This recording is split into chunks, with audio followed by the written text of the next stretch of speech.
Hello everyone, welcome to inspire classes. तो ये video series का पार्ट नंबर 5 है। हम लोग अपना चैप्टर नंबर 3 पढ़ रहे हैं, motion in a straight line. Kinematics के अंदर आपके दो चैप्टर्स हैं ओवरऑल। एक चैप्टर तो ये रहा चैप्टर नंबर 3, इसके अलावा चैप्टर नंबर 4 जहाँ पे आप 2 डायमेंशनल मोशन के बारे में पढ़ोगे। ठीक है, तो इस चैप्टर नंबर 3 के अंदर हम लोगों ने लास्ट क्लास में बेसिक मैथमेटिक्स कवर की थी, जहाँ पे आपको डिफरेंशिएशन के बेसिक कॉन्सेप्ट समझा दिए थे। किस तरह से डिफरेंशिएशन को फिजिक्स के अंदर अप्लाई करते हैं वो बता दिया था। काफ़ी सारे मैंने आपको क्वेश्चंस कराए थे। तो आज जो है हम लोग इंटीग्रेशन के बारे में सीखेंगे कि इंटीग्रेशन वाला जो कॉन्सेप्ट होता है इसको हम लोग फिजिक्स में कैसे यूज़ करते हैं, क्योंकि जो इक्वेशन ऑफ मोशन आएंगी इस चैप्टर के अंदर उनको भी प्रूव करवाऊंगा, इंटीग्रेशन यूज़ होगा। इसके अलावा आगे जितने भी आप फिजिक्स पढ़ोगे जगह जगह पे आपको इंटीग्रेशन के बेसिक कॉन्सेप्ट लगाने पड़ेंगे। सिर्फ उतना ही इंटीग्रेशन यहाँ पे सिखाऊंगा जितना आपको फिजिक्स में ज़रूरी होता है। मैथमेटिक्स के लेवल पे नहीं लेके जाऊंगा, क्योंकि मैथमेटिक्स में तो ये 12th क्लास में पढ़ने को मिलता है इंटीग्रेशन, जबकि फिजिक्स तो आपको 11th में भी पढ़नी है। इस वजह से आपको उतना इंटीग्रेशन आना चाहिए सो दैट आपके फिजिक्स के जितने भी डेरिवेशंस हों या कहीं पर भी कोई न्यूमेरिकल सॉल्व करना पड़े और वहाँ पे इंटीग्रेशन यूज़ हो रहा हो तो वहाँ पे आप डरोगे नहीं, आपको समझ में आ जाएगा कि हमने पढ़ रखा है इतना। तो ठीक है ना, तो चलो शुरू करते हैं आज की क्लास। अब देखो इंटीग्रेशन क्या है। इंटीग्रेशन जो डिफरेंशिएशन आपने पढ़ा था उसका बिल्कुल रिवर्स प्रोसेस होता है। डिफरेंशिएशन का सिंबल आप लोगों ने क्या पढ़ा था, सपोज एक्स के रेस्पेक्ट में डिफरेंशिएट करना है तो डी बाई डी एक्स लिखा करते थे, यस और नो। इंटीग्रेशन में क्या करते हैं, अगर इंटीग्रेट करना है मान लिया मेरे को एक्स के रेस्पेक्ट में, तो अगर डिफरेंशिएशन करना है तो डी बाई डी एक्स लिख दिया। इंटीग्रेशन करना है तो एक तो ऐसा सिंबल लगता है और साथ में एक ऑपरेटर लिखा जाता है डी एक्स। तो जो ये पूरा सिंबल तुम्हें नजर आ रहा है ये पूरा सिंबल कहलाता है कि हम लोगों ने किसी चीज को इंटीग्रेट किया है किसके रेस्पेक्ट में, एक्स के रेस्पेक्ट में। ठीक है, तो इंटीग्रेशन का सिंबल ऐसा होता है और डिफरेंशिएशन का सिंबल तो आप देख ही चुके हो अच्छे से। और तो इंटीग्रेशन और डिफरेंशिएशन एक दूसरे के बिल्कुल रिवर्स प्रोसेस होते हैं। एग्जाम्पल के तौर पर एक सिंपल सा एग्जाम्पल लेके इस बात को समझाता हूं तुम्हें। सपोज हमें डिफरेंशिएशन करने को बोला गया कि हमें डिफरेंशिएशन करना है एक्स की पावर 2 का। ठीक है, तो एक्स की पावर 2 का डिफरेंशिएशन बहुत अच्छे से जानते हो क्या होता है, 2x होता है। आप लोग इस चीज़ को बहुत सही से समझ चुके हो।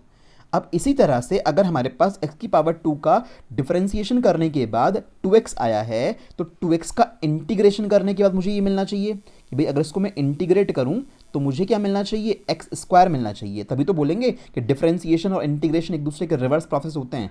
तो एक्स स्क्वायर का डिफरेंशिएशन 2x है तो 2x का इंटीग्रेशन क्या होना चाहिए, एक्स स्क्वायर आना चाहिए। करके देखते हैं, अभी फॉर्मूले आपको नहीं पता है फिर भी जस्ट आपको सिखा रहा हूँ। तो अब मुझे किसका इंटीग्रेशन करना है, 2x का। तो 2x का इंटीग्रेशन करना है, 2x को मैंने ऐसे लिखा, ये इंटीग्रेशन का मेरे पास सिंबल हो गया, इस तरह का साइन होता है। साथ में ऑपरेटर भी लिखना पड़ेगा तो ऑपरेटर मैंने यहाँ पे लगा दिया। ठीक है, इतना हो गया हमारे पास। अब इंटीग्रेशन जब करते हैं तो वही बात, कॉन्स्टेंट भी बाहर आ जाएगा तो 2 बाहर आ गया। इंटीग्रेशन के अंदर बचा सिर्फ हमारे पास x। इंटीग्रेशन में फॉर्मूला किस तरह से यूज होता है, x की यहाँ पे पावर कितनी है, 1। तो इंटीग्रेशन करने के बाद जो फॉर्मूले का लॉजिक है वो ये कहता है कि जब आप इंटीग्रेशन कर चुके हो तब आप एक काम करना, इस पावर में एक ऐड कर देना। ठीक है, और अपॉन में ये जो पावर आई है उस पावर को ही एज इट इज कॉपी कर देना। देखो मैंने क्या किया है, मैंने जो पावर थी उस पावर में एक ऐड कर दिया और जो भी ये पावर थी उसको एज इट इज नीचे कॉपी कर दिया। फॉर्मूला सिखाऊंगा बाद में, फिलहाल बेसिक कॉन्सेप्ट देख लो। तो हम लोगों ने क्या करना चाहा, एक्स का इंटीग्रेशन करना चाहा एक्स के रेस्पेक्ट में। तो हम लोगों ने क्या देखा कि जब इंटीग्रेशन कर चुके तो हम लोगों ने ये सिंबल भी हटा दिया और ये ऑपरेटर भी हटा दिया। जैसे डिफरेंशिएशन जब कर चुके होते हो तो ये डी वाई डी एक्स थोड़ी ना आता है। इसी तरह से जब इंटीग्रेशन कर चुके होते हो तो जो इंटीग्रेशन का साइन है ये पूरा का पूरा सेटअप गायब हो जाएगा। तो यहाँ पे ये इंटीग्रेशन का साइन भी गायब हो गया, ये ऑपरेटर भी गायब हो गया। तो x की पावर 1 का क्या इंटीग्रेशन आया, x की पावर 2 अपॉन में भी कितना है 2। जो नीचे यहाँ 2 बनेगा इस 2 से ये 2 कैंसिल आउट हो जाएगा। इसको सॉल्व करके क्या आएगा, इसको सॉल्व करके एक्स स्क्वायर आएगा सिर्फ। देखो आया या नहीं आया, 2x का इंटीग्रेशन किया एक्स स्क्वायर आया, एक्स स्क्वायर का डिफरेंशिएशन किया था क्या आया था, 2x आया था। तो इस वजह से हम बोलते हैं कि इंटीग्रेशन जो है डिफरेंशिएशन का जस्ट अपोजिट प्रोसेस होता है।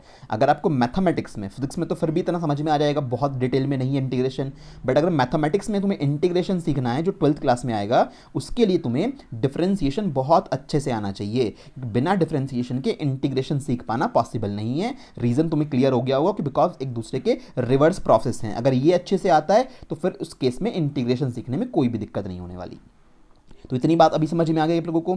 अच्छा, अब यहाँ पे एक बात और है कि जो मैंने अभी फिलहाल 2x का इंटीग्रेशन किया है, जो ये सिंबल तुम्हें नजर आ रहा है यहाँ पे कुछ नंबर नहीं लिखे हुए हैं। समटाइम्स यहाँ पे कुछ लिखा हुआ होता है इस नीचे वाली साइड पे, यहाँ पे ऊपर कुछ लिखा होता है, तो उन्हें बोलते हैं लिमिट्स। तो यहाँ पे कोई लिमिट्स नहीं लिखी हुई हैं। तो इस तरह का जो इंटीग्रेशन किया जाता है, इस तरह के इंटीग्रेशन को हम लोग बोलते हैं इनडेफिनेट इंटीग्रल। क्या बोलते हैं, इनडेफिनेट इंटीग्रल। जहाँ पे कोई लिमिट यूज़ नहीं की जाती हैं, ऐसा इंटीग्रेशन क्या कहलाता है? इनडेफिनेट इंटीग्रल कहलाता है। यानी मैंने 2x को x के रेस्पेक्ट में इंटीग्रेट किया है, और वो कैसा इंटीग्रेशन है? इनडेफिनेट इंटीग्रेशन है, जहाँ पे लिमिट्स मुझे नहीं पता है, मतलब शुरुआत में कहाँ से करनी है और एंड कहाँ से करना है, वो दो स्टार्टिंग और एंडिंग पॉइंट नहीं पता है। ऐसे इंटीग्रेशन को इनडेफिनेट इंटीग्रेशन बोलते हैं। और जब लिमिट्स में इंटीग्रेशन किया जाता है तब उसको बोलते हैं डेफिनेट इंटीग्रेशन, उसको भी सिखाऊंगा अभी आगे। तो इतनी बात अभी समझ में आ रही है? अच्छा, एक पॉइंट और देखो।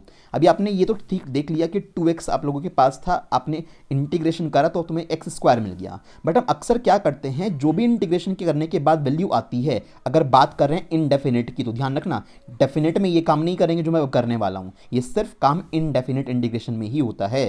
तो इसमें क्या करते हैं, साथ में एक कॉन्स्टेंट भी ऐड करके चलते हैं, जहाँ पे ये जो c है, इस c को क्या बोलते हैं? Where this c is known as integral constant. अब बात ये आती है कि इस तरह के कांस्टेंट की ज़रूरत क्यों पड़ी? ये इंटीग्रल कांस्टेंट है, इसकी वैल्यू कुछ भी हो सकती है, मुझे नहीं पता, ठीक है? तो हम लोग जस्ट ऐसे ही लगा के इसको छोड़ देते हैं। ये मेरा परफेक्ट आंसर होता है, एक कंप्लीट आंसर, कि किसी इनडेफिनेट इंटीग्रेशन के क्वेश्चन को अगर सॉल्व किया है तो ऐसा आंसर आना चाहिए। अब इशू है सी कैसे आया, इस कॉन्सेप्ट को जरा अगले पेज पे समझो।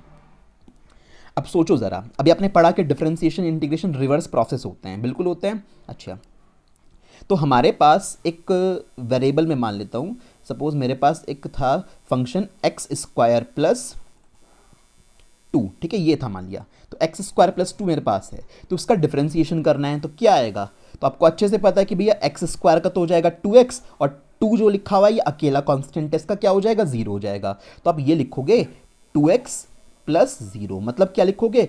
2x लिखोगे। बात समझ में आ रही है ना? तो आपने एक्स स्क्वायर प्लस 2 का डिफरेंशिएशन करा और क्या आया आंसर? 2x आया। अब 2x का इंटीग्रेशन करने से वापस क्या मिलना चाहिए कि सर इसको इंटीग्रेट करें तो वापस ये आना चाहिए इंटीग्रेट करने के बाद, तभी तो डिफरेंशिएशन और इंटीग्रेशन अपोजिट कहे जाएंगे। तो देखते हैं जरा आएगा क्या। तो हम लोगों ने इंटीग्रेशन करना शुरू करा 2x का, 2 को कांस्टेंट है बाहर रखा, x का इंटीग्रेशन होगा, x की कितनी पावर बाय डिफॉल्ट? 1 पावर है। सॉल्व करते हैं। तो इंटीग्रेशन करने के बाद इंटीग्रेशन का कॉन्सेप्ट क्या कहता है? भी जब इंटीग्रेशन कर लिया तुमने तो पावर में एक ऐड कर दो, एक पावर तो ऊपर लिखी हुई है तो एक उसमें और ऐड कर दो, और वही पावर नीचे एज इट इज कॉपी कर दो। ऐसे इंटीग्रेशन होता है। अभी हमारे लिए फॉर्मूले नहीं देख रहे हैं, अभी फिलहाल हम डायरेक्ट कर रहे हैं। तो यहाँ पे 2 आया, यहाँ पे x की पावर 2 आया, अपॉन में 2, इस 2 से ये 2 कट गया, क्या आया? एक्स स्क्वायर आया। अब तो ये गलत हो गया, क्यों? आप ये क्या एक्सपेक्ट कर रहे थे कि 2x का इंटीग्रेशन करने के बाद एक्स स्क्वायर प्लस 2 आना चाहिए था, जबकि आया क्या? सिर्फ एक्स स्क्वायर आया।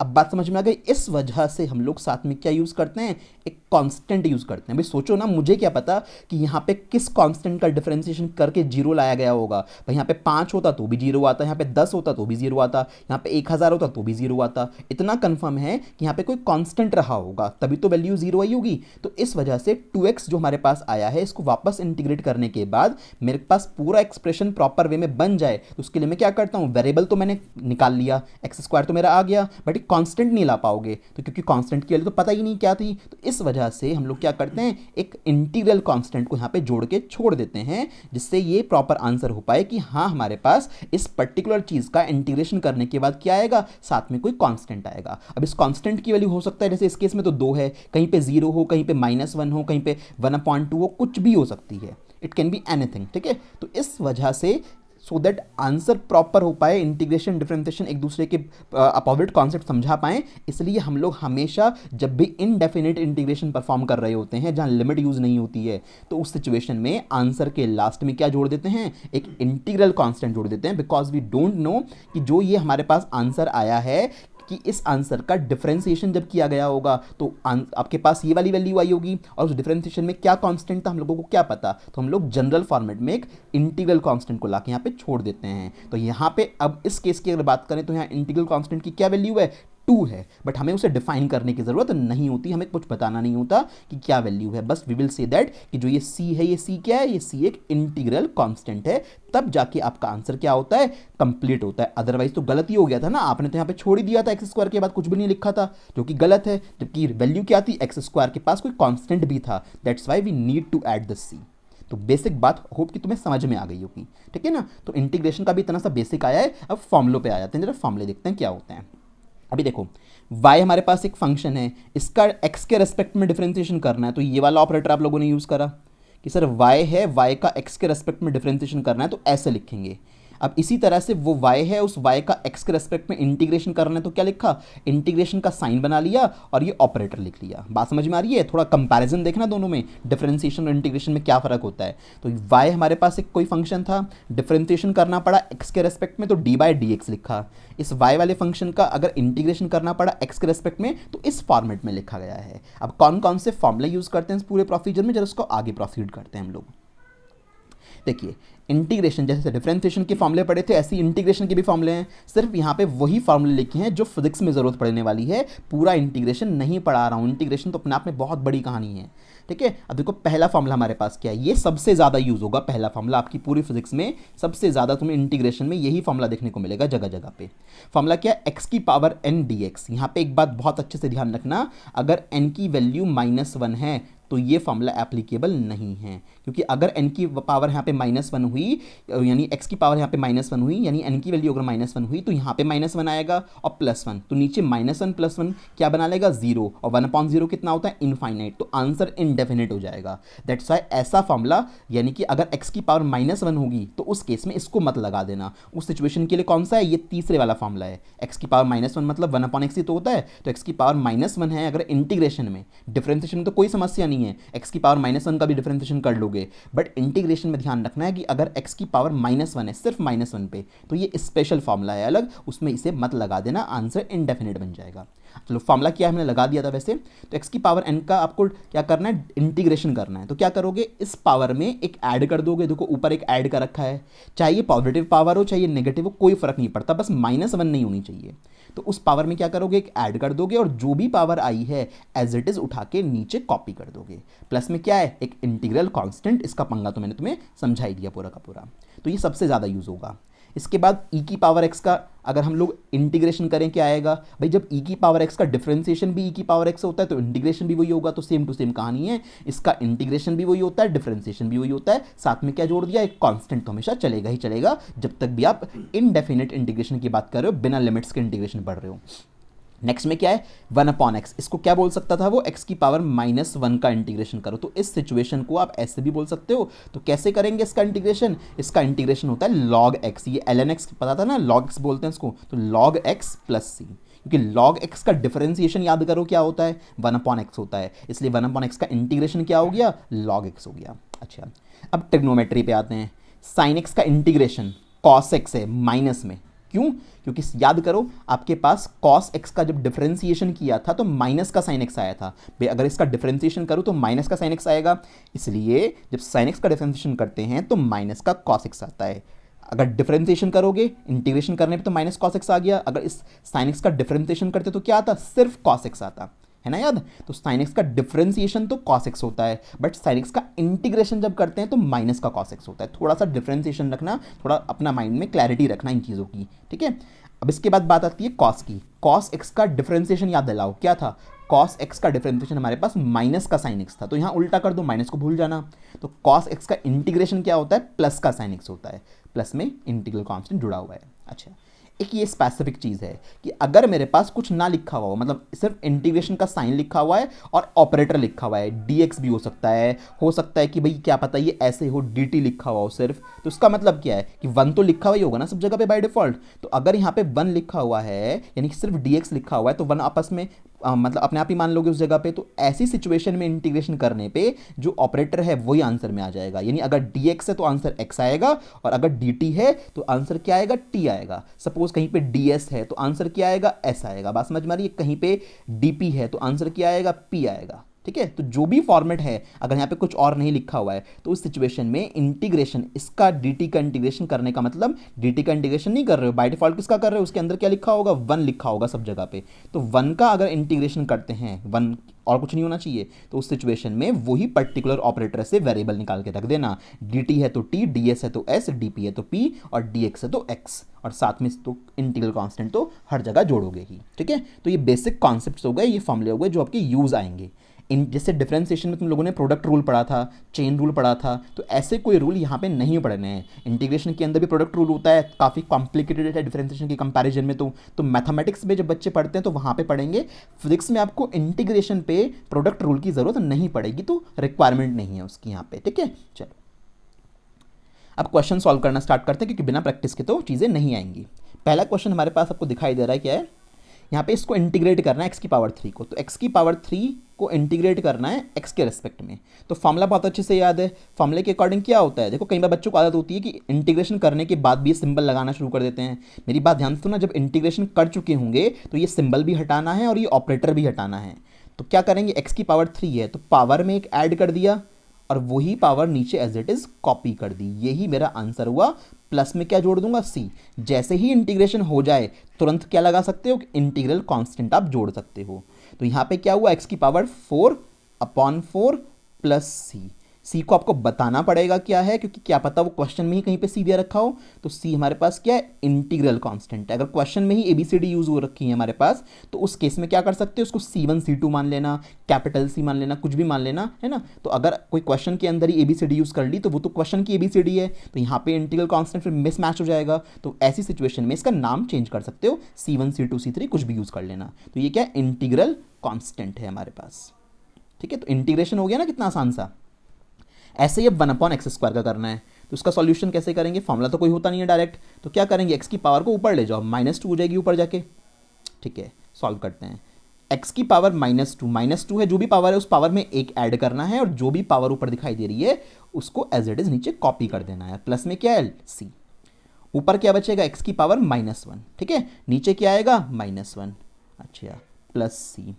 अब जो ये नीचे वाला -1 है इसको तो उठा के साइड में लिख लो, तो यहाँ पे आ गया। और जो ऊपर x की पावर -1 है इसको क्या लिख सकते हैं, 1/x लिख सकते हैं। तो मैंने x की पावर -1 को क्या लिखा, 1/x लिख लिया। प्लस में क्या आ गया, c। तो ध्यान रखना, बाद में जब इंटीग्रेशन करते हैं, जब 12th में पढ़ते हैं, इतने क्वेश्चन बच्चे सॉल्व करते हैं, 100 150 क्वेश्चन सॉल्व कर रहे होते, तो उन्हें ये सब चीज़ें याद हो जाती हैं कि 1/x² का इंटीग्रेशन माइनस का 1/x आता है।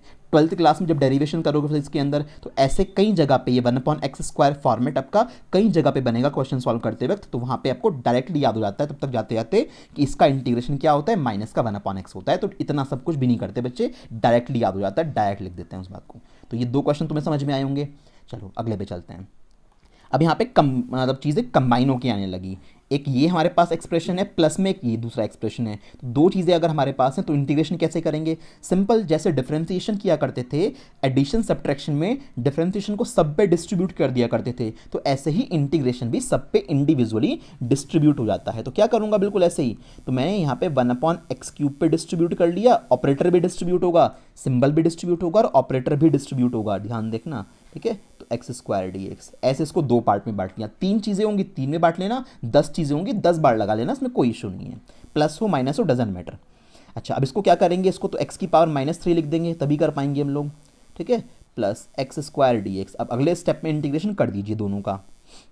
हाँ जी, अब इंटीग्रेशन कैसे करें दोनों का, पहले वाले का करते हैं। तो यहाँ पे x की पावर -3 + 1 अपॉन में भी -3 + 1, ठीक है। प्लस में क्या जोड़ूंगा, एक इंटीग्रेशन कांस्टेंट। अब यहाँ पे डाउट ये आता है कि यहाँ पे तो दो इंटीग्रेशन कर रहे हैं, तो कैसे लिखें। तो बहुत सिंपल सी बात है कि यहाँ पे C1 लिख लो, क्या दिक्कत है, ठीक है। इसको इंटीग्रेट कर दिया, प्लस अगले वाले का करते हैं, x की पावर 2 + 1 अपॉन में 2 + 1, ठीक है। अभी ये पावर लिख के दिखा रहा हूँ, बाद में डायरेक्ट करवाऊंगा फिर, प्लस दूसरा कॉन्स्टेंट कोई C2।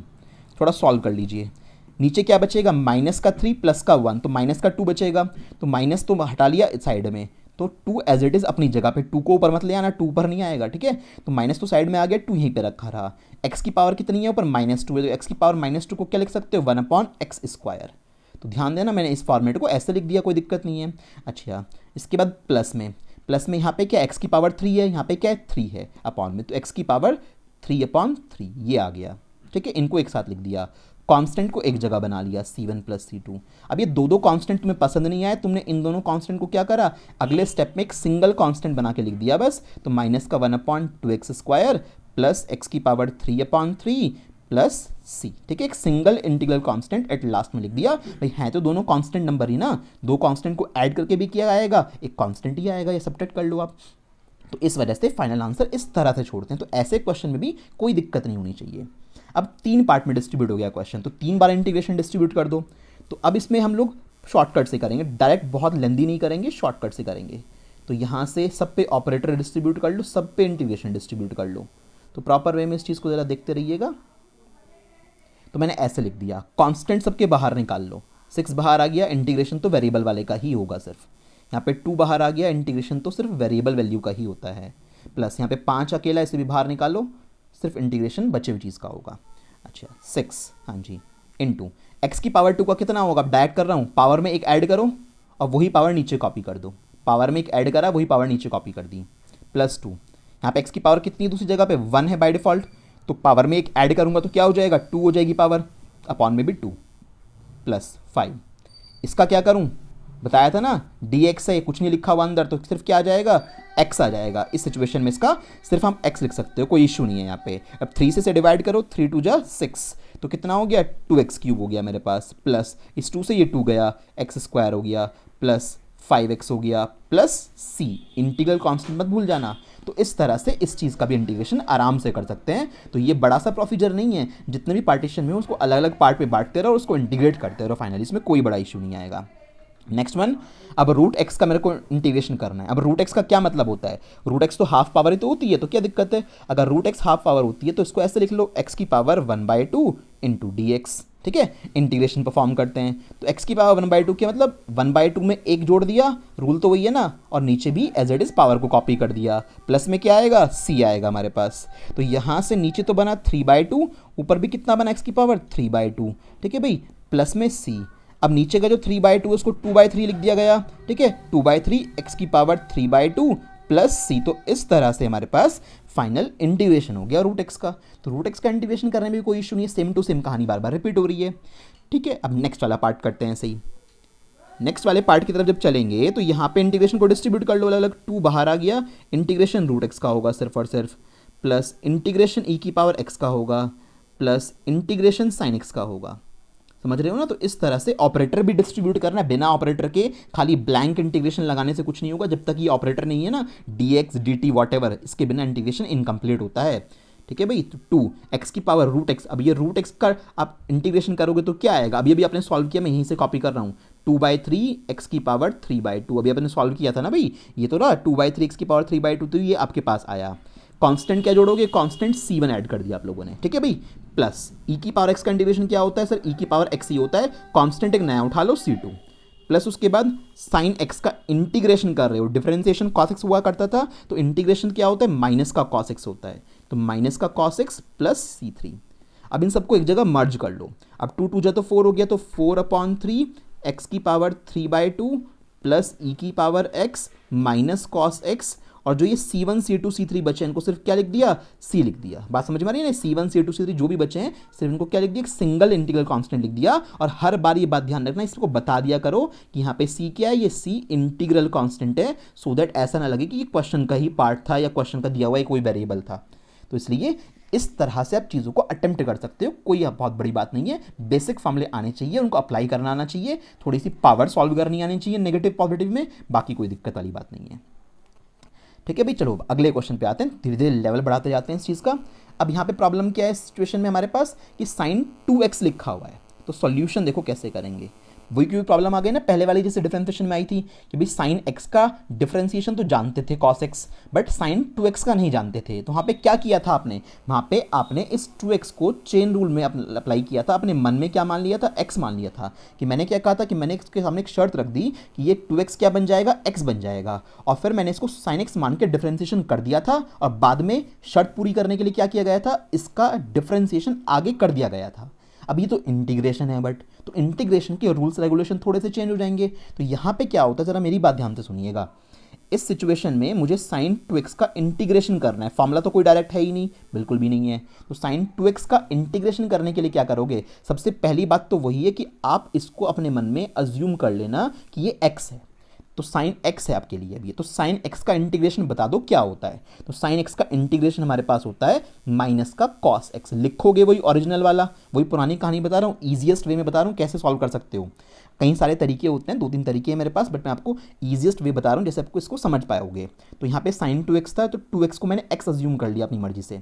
अब वो x बन गया मेरे लिए, तो शर्त मैंने क्या रखी, शर्त अभी बताऊंगा पहले। तो मैंने साइन x को इंटीग्रेट कर दिया, माइनस का cos x आ गया, मैंने एज इट इज लिख दिया। अब शर्त ये थी कि जिसको आपने लेट किया था ना, जो भी आपने इसको एक्स लेट किया था, इसका डिफरेंशिएशन करना है, बट डिफरेंशिएशन आगे नहीं करना है, डिफरेंशिएशन कहाँ करना है, अपॉन में करना है। कहाँ पे डिफरेंशिएशन करोगे, अपॉन में। और ये स्टेप लिख के नहीं दिखाना है, मैं बता रहा हूँ तुम्हें, ये डिफरेंशिएशन किसका कहाँ करना है, अपॉन में करोगे।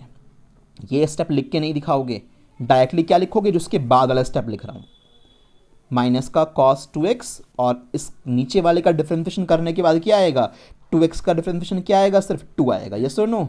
ठीक है, तो यहाँ से स्टोरी डायरेक्ट ये लिखी जाएगी। ये ऐसे लिख के मत दिखाना, क्योंकि ये तरीका, ये लॉजिक है बताने का, ये कोई प्रोसीजर का पार्ट नहीं होता है। तो कैसे याद रखना है कि हमने साइन 2x का इंटीग्रेशन करना था, तो 2x को x मान लिया, तो ये बन गया मेरे लिए साइन x। साइन x का इंटीग्रेशन करा, माइनस का cos, लिखा ओरिजिनल जाएगा cos 2x। और शर्त कैसे पूरी की जाएगी, जिसको आपने लेट किया था अपॉन में जो भी उसका डिफरेंशिएशन आएगा उससे डिवाइड कर देना। यानी कि 2x का डिफरेंशिएशन आएगा 2, तो 2 से मैंने क्या कर दिया, डिवाइड कर दिया। तो इस तरीके से हम प्रोसीड करते हैं सिचुएशन को। इसका थोड़ा सा अच्छे लेवल का और क्वेश्चन देखो जिसमें दो चीज़ें आ रही हैं, वहाँ पे और क्लैरिटी आ जाएगी। अब यहाँ पे cos 5x का इंटीग्रेशन करना है, पहले इसको बांट लो अलग अलग, cos 5x dx plus sign 3x dx। cos 5x का इंटीग्रेशन मुझे तो नहीं आता, मैंने तो 5x को क्या लेट कर लिया, x लेट कर लिया अपने मन में, तो मेरा cos x बन गया। cos x का इंटीग्रेशन प्लस का sin x होता है, तो cos x का इंटीग्रेशन प्लस का sin x, लिखा तो ओरिजिनल जाएगा। शर्त क्या है, शर्त ये है कि जिसको आपने लेट करा था उसका डिफरेंशिएशन कर लो। क्या होगा, इसका मन में डिफरेंशिएशन करो, 5x का क्या होगा, 5 आएगा, उस 5 से डिवाइड करना है।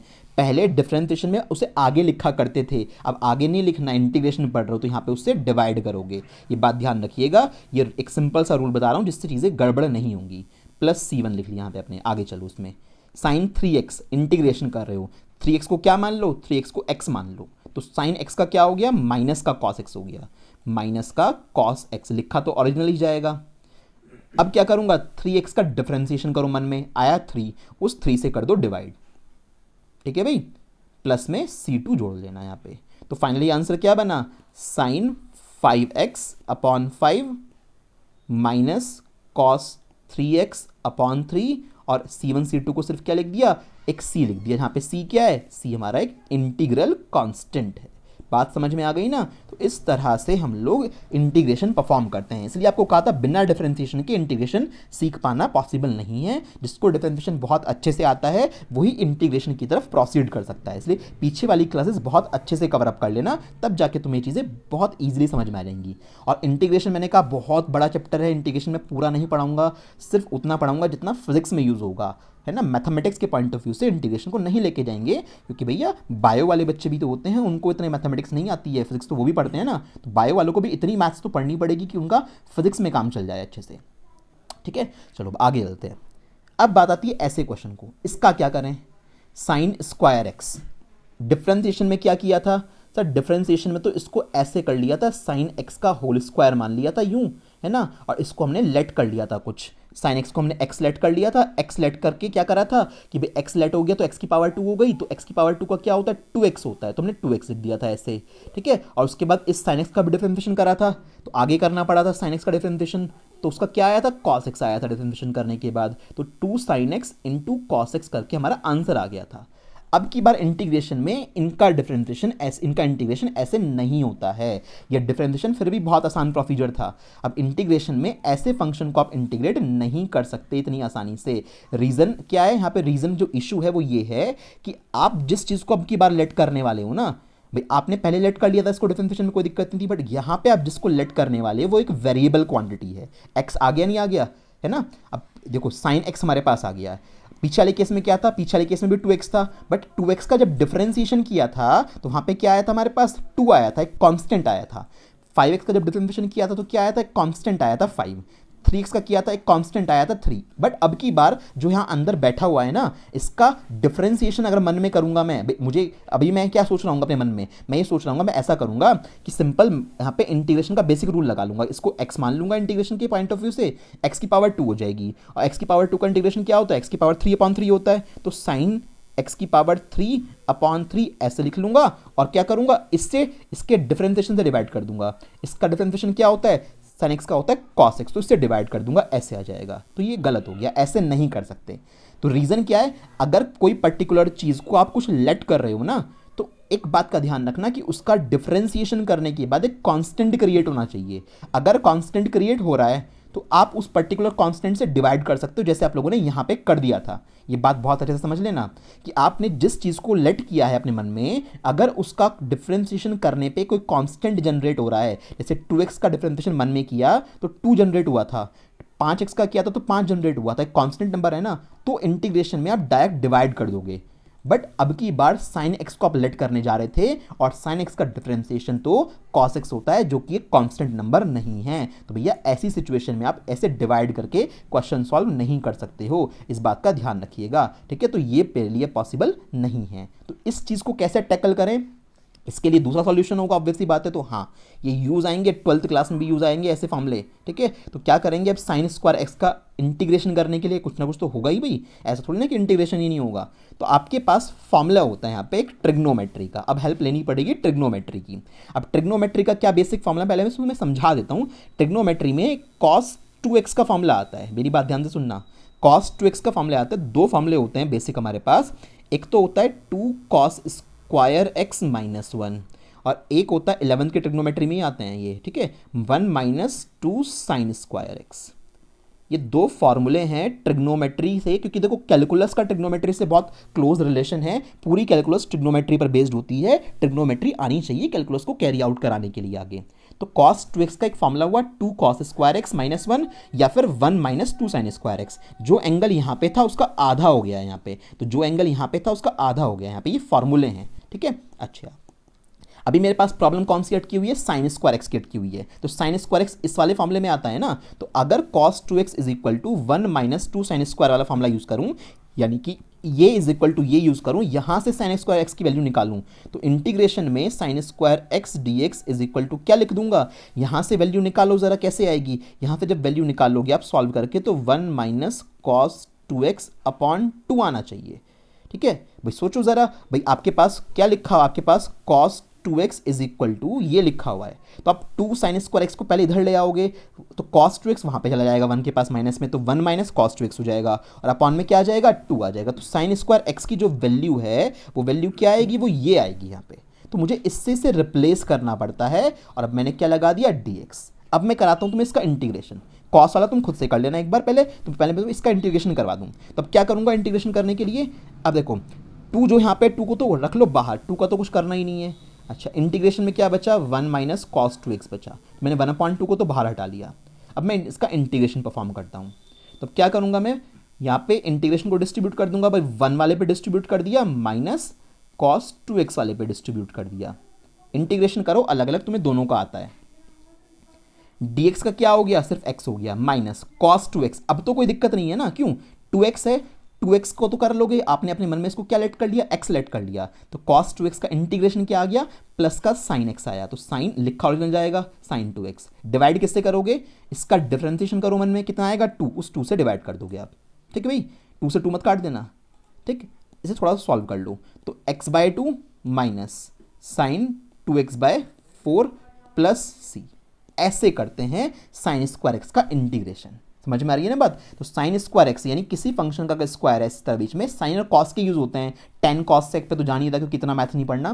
तो साइन स्क्वायर एक्स का इंटीग्रेशन डायरेक्ट चेन रूल से नहीं कर सकते, डिवाइड वाला रूल यहाँ पे ऐसे नहीं लग जाएगा, आपको ये ट्रिग्नोमेट्री के दो फॉर्मूले आने चाहिए। तो साइन स्क्वायर एक्स की वैल्यू यहाँ से निकाल लो, इस नीचे वाले फॉर्मूले से, ये वैल्यू आई निकल के। अब इसका तो इंटीग्रेशन आराम से कर ही दोगे ना।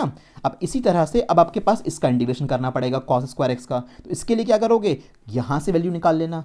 कॉस स्क्वायर एक्स की वैल्यू अगर निकालोगे तो ये माइनस का वहाँ चला जाएगा, तो 1 प्लस कॉस 2x, और इस 2 से डिवाइड करोगे तो 1 प्लस कॉस 2x अपॉन 2 आ जाएगा। यानी इस तरह का ही फॉर्मूला बनेगा, बस बीच में क्या आ जाएगा, प्लस। तो इसको भी खुद से कैरी आउट करके देखना, आपको चीज़ें समझ में आ जाएंगी। तो मैंने आपको तुम्हें समझा दिया कि इसे कैसे सॉल्व करते हैं। 10th क्लास में एक चैप्टर आता है, सॉरी 12th क्लास में एक चैप्टर आता है ऑल्टरनेटिंग करंट वाला, उस ऑल्टरनेटिंग करंट के चैप्टर में जब मैथमेटिक्स यूज़ होती है तो वहाँ पे कॉस स्क्वायर एक्स का इंटीग्रेशन करने की ज़रूरत पड़ती है।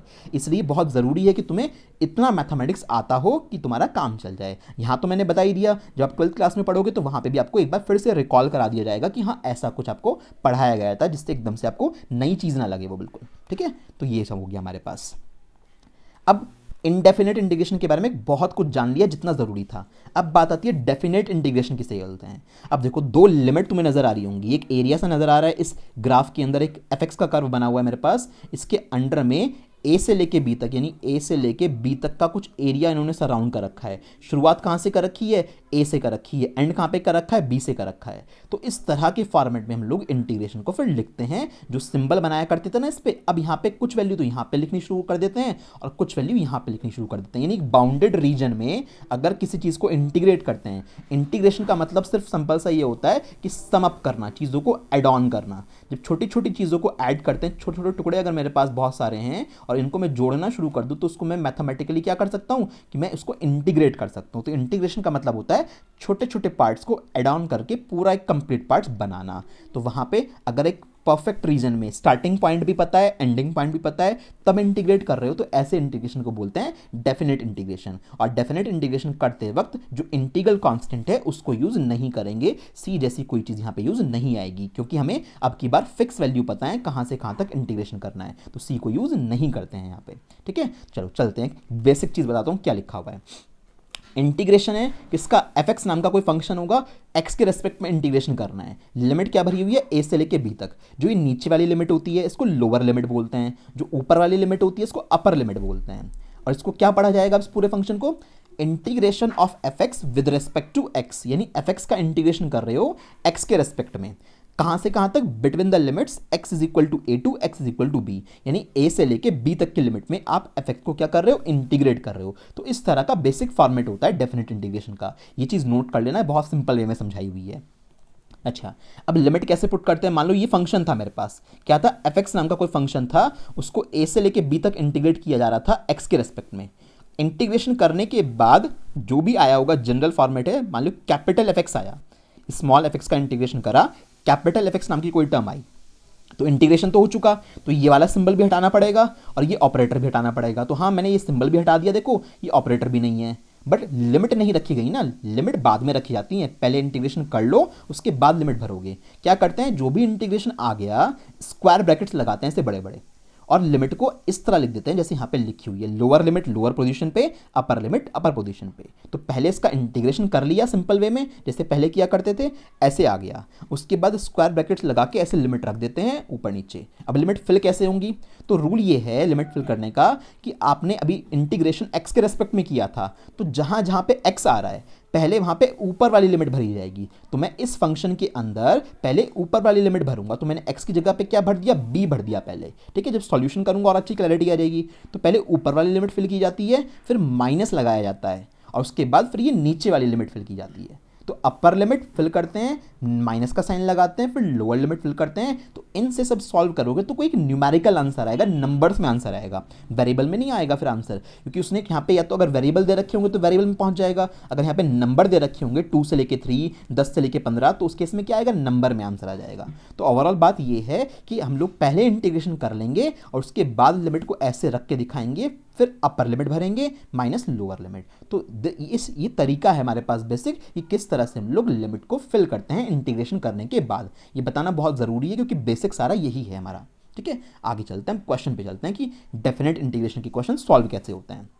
जैसे पहला क्वेश्चन है, टी स्क्वायर का इंटीग्रेशन करना है 0 से लेके 1 तक की लिमिट में, तो सॉल्यूशन कैसे परफॉर्म करेंगे इस चीज़ का, देखो बहुत आसान सा है। आपने क्वेश्चन नोट करा एज इट इज 0 to 1, ठीक है, टी स्क्वायर डी टी। अब टी स्क्वायर का इंटीग्रेशन कर लो पहले, तो टी स्क्वायर का इंटीग्रेशन क्या होता है सर, टी की पावर 3/3 आएगा, इंटीग्रेशन कर रहे हो, ऐसे स्क्वायर ब्रैकेट लगाओगे। अब आप लिमिट कहाँ से कहाँ तक है, 0 से 1 तक। ठीक है, पहले ऊपर वाली लिमिट भरेंगे, किसकी जगह, जिसके रेस्पेक्ट में इंटीग्रेशन करके आए थे, तो टी के रेस्पेक्ट में करके आए थे, तो टी की जगह पहले क्या भरोगे, 1 फिल कर लेना। तो टी की जगह हमने क्या फिल कर दिया, 1 फिल करा, तो 1 की पावर 3/3 माइनस, फिर क्या करेंगे, 0 भरेंगे, तो 0 की पावर 3/3। ठीक है, पूरा बेसिक बता रहा हूँ सारा का सारा। तो 1 की पावर 3/3 कितना आ गया, 1/3 आ गया, और 0 तो 0 ही हो गया, तो कितना आंसर आया, डायरेक्ट 1/3 आंसर आया। तो पूरा प्रोसीजर सॉल्व करके लिमिट फिल कर दी and will get the answer 1/3 directly. तो इन जो डेफिनेट इंटीग्रेशन है उसका आंसर कुछ इस तरह का देखने को मिलता है और कोई कांस्टेंट ऐड करने की यहाँ पे ज़रूरत नहीं होती है। नेक्स्ट चलते हैं अगला। तो अब यहाँ पे dt/t है, इसका इंटीग्रेशन कैसे करेंगे। इसके इंटीग्रेशन के लिए देखो आपके पास क्या है, 3 से लेकर 6 तक की लिमिट है, आप ऐसे लिख लो ना 1/t इंटू dt, एक ही तो बात है। याद करो 1/t का इंटीग्रेशन क्या होता है भाई, जैसे आपको याद है 1/x का इंटीग्रेशन जब करते हैं तो log x आता है, ये सुन लो ln x जिसको लिखते हैं। तो यहाँ 1/t का कितना आ जाएगा, log t आ जाएगा, तो ln t लिख दो, log ऐसे लिख लो, log इस तरह से लिख लो e बेस पे, दोनों ये log एक जैसे ही होते हैं, तो उसका ln t आ गया, यानी log t आ गया है इंटीग्रेशन 1/t का। लिमिट कितनी है, 3 से लेकर 6 तक। अच्छा जी, हमने क्या करा, लिमिट पुट करी, पहले ऊपर वाली t की जगह यहाँ पे आया माइनस log, फिर नीचे वाली लिमिट पुट करी, फिर ये आया। ठीक है, ये log नहीं ln ही लिख देना, कभी फिर मिसमैचिंग ना हो। यहाँ पे भी ln लिख दिया हम लोगों ने। इस तरह से हमारे पास वैल्यू आ गई। अब ऐसा मत कर देना कि सर log 6 है log 3 है, ये log 6 में से log 3 गए, log 3 आंसर बचा, ये बोल के गलत, क्योंकि log का स्पेसिफिक रूल होता है। याद करो आपको चैप्टर नंबर 2 के अंदर पढ़ाया था, log में कोई वैल्यू है माइनस, फिर log में दूसरी वैल्यू है, तो इसको आगे अगर फर्दर सॉल्व करना है सिंगल log में तो क्या करते हैं, ये अपॉन में हो जाती हैं, तो 6/3 हो जाता है। तो अब सॉल्व करके कितना आएगा, अब सॉल्व करके log 2 आएगा। तो ये हमारे पास फाइनल आंसर हुआ। तो इस तरह से ऐसे क्वेश्चन भी सॉल्व हो जाएंगे। तो देखो डेफिनेट इंटीग्रेशन में कुछ नया नहीं है, आप इनडेफिनेट इंटीग्रेशन ही परफॉर्म करते हो, पहले सिंपल वाला और उसके बाद बस लिमिट पुट कर देते हो। लिमिट पुट करना आना चाहिए, पहले ऊपर वाली लिमिट भर दो फिर नीचे वाली लिमिट भर दो। फिल का किसकी जगह करोगे, जिसके रेस्पेक्ट में इंटीग्रेशन करके आए थे उस जगह पे। एक्स के रेस्पेक्ट में किया था तो एक्स की जगह पे भर देना, टी के रेस्पेक्ट में किया था तो टी की जगह भर देना। ठीक है, चलो अगला क्वेश्चन। अब v²/2 है, इसका इंटीग्रेशन करना है v के रेस्पेक्ट में, तो ऑपरेटर भी मैच कर रहा है, कोई दिक्कत नहीं है। अब यहाँ से u से v तक की लिमिट है, वेरिएबल में लिमिट है, कोई दिक्कत नहीं, आंसर भी ऐसे आ जाएगा। अब जब इंटीग्रेशन करेंगे तो 1/2 को तो बाहर हटा लो, उसका तो कुछ करना नहीं है, तो इंटीग्रेशन u से स्टार्ट करके v तक करना है ना, और v² का इंटीग्रेशन हम लोगों को परफॉर्म करना है। तो v² का इंटीग्रेशन क्या आएगा बताओ जरा मुझे। तो v² का इंटीग्रेशन आएगा v⁻³ लिमिट कहाँ से कहाँ तक है, u से लेके v तक की लिमिट है। लिमिट पुट करना स्टार्ट करते हैं। अब 1/2 एज इट इज रखा, लिमिट पहले क्या रखोगे, ऊपर वाली लिमिट रखोगे। अब जब v की जगह v ही रखोगे तो कोई फर्क नजर ही नहीं आएगा, तो कोई दिक्कत नहीं है। तो v⁻³ एज इट इज आ गया, माइनस फिर नीचे वाली लिमिट भरोगे इसकी जगह, तो यहाँ पे क्या आएगा u⁻³ ऐसे आया। अब 3 को कॉमन ले लो, यहाँ से 3 कॉमन लेके 2 के साथ मर्ज हो गए तो कितना बन गया 1/6, और ब्रैकेट में क्या बचा v⁻³ माइनस u⁻3। तो ये हमारे पास फाइनल आंसर हो गया। फॉर्मूला खोलना चाहो खोल दो, अदरवाइज यहां तक हमारा इंटीग्रेशन होके कंप्लीट